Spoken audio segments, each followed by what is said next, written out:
आसनसोल लोकसभा क्षेत्र में चौथे चरण के तहत गत 13 मई को मतदान संपन्न होने के साथ चुनाव मैदान में उतरे 7 उम्मीदवारों की किस्मत ईवीएम में कैद है। रानीगंज विधानसभा क्षेत्र से वर्ष 2022 के उपचुनाव में तृणमूल कांग्रेस को 44,000 वोटों की लीड मिली थी। इस बार भी तृणमूल कांग्रेस उस लीड को बरकरार रख पाएगी या फिर बीजेपी वोट बैंक में सेंधमारी करने में कामयाब होगी? इन सब सवालों का जवाब अब 4 जून को मतगणना के दिन मिलेगा।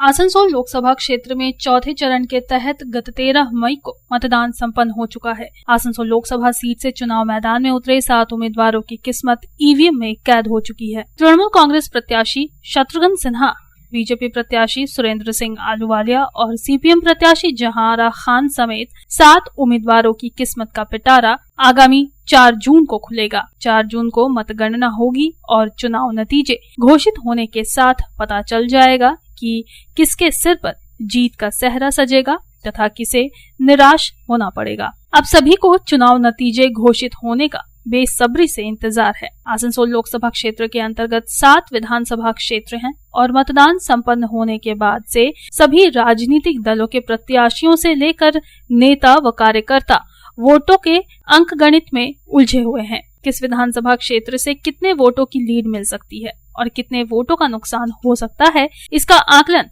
किया जा रहा है। वर्ष 2022 में हुए आसनसोल लोकसभा क्षेत्र के उपचुनाव के नतीजे पर नजर डालें तो पता चलता है कि तृणमूल कांग्रेस प्रत्याशी शत्रुघ्न सिन्हा ने सिर्फ कुल्टी विधानसभा क्षेत्र को छोड़कर बाकी 6 विधानसभा क्षेत्र से वोटों की भारी बढ़त दर्ज की थी। शत्रुघ्न सिन्हा ने लगभग 3 लाख से ज्यादा वोटों के साथ जीत दर्ज कर नया रिकॉर्ड कायम कर दिया था। आसनसोल लोकसभा क्षेत्र के अंतर्गत 7 विधानसभा क्षेत्र आते हैं और इनमें से 6 विधानसभा क्षेत्रों में तृणमूल कांग्रेस को वोटों की भारी बढ़त मिली थी। रानीगंज विधानसभा क्षेत्र से तृणमूल कांग्रेस प्रत्याशी शत्रुघ्न सिन्हा को लगभग 44,000 से ज्यादा वोटों से लीड मिली थी। शत्रुघ्न सिन्हा को रानीगंज विधानसभा क्षेत्र से 92,998 वोट मिले थे, जबकि बीजेपी प्रत्याशी अग्निमित्रा पाल को 48,958 वोट मिले थे। सीपीएम प्रत्याशी पार्थ मुखर्जी 19,090 वोट के साथ तीसरे स्थान पर रहे थे। जानकारी के अनुसार वर्ष 2021 के विधानसभा चुनाव में रानीगंज विधानसभा क्षेत्र से तृणमूल कांग्रेस प्रत्याशी तापस बनर्जी ने 3,556 वोटों के अंतर से जीत दर्ज की थी। तापस बनर्जी को 78,164 और बीजेपी प्रत्याशी डॉक्टर विजन मुखर्जी को 74,608 वोट मिले थे। बहरहाल ऐसे में अब सबसे बड़ा सवाल ये है कि इस बार के लोकसभा चुनाव में रानीगंज विधानसभा क्षेत्र से कौन कितनी ज्यादा वोटों से बढ़त हासिल कर सकेगा।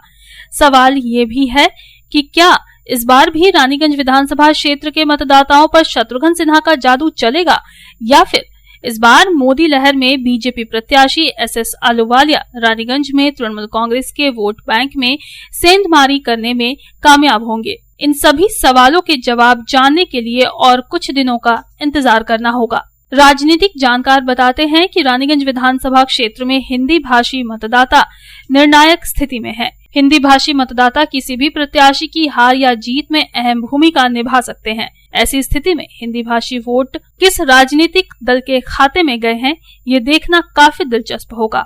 रामबाबू यादव की रिपोर्ट, पब्लिक टाइम्स। छोटे, तेरी पहली मोटरसाइकिल कैसी होगी? मुझे तो ऐसी चाहिए जो ज्यादा चले और लंबी टिके। तो तैयार हो जा छोटे।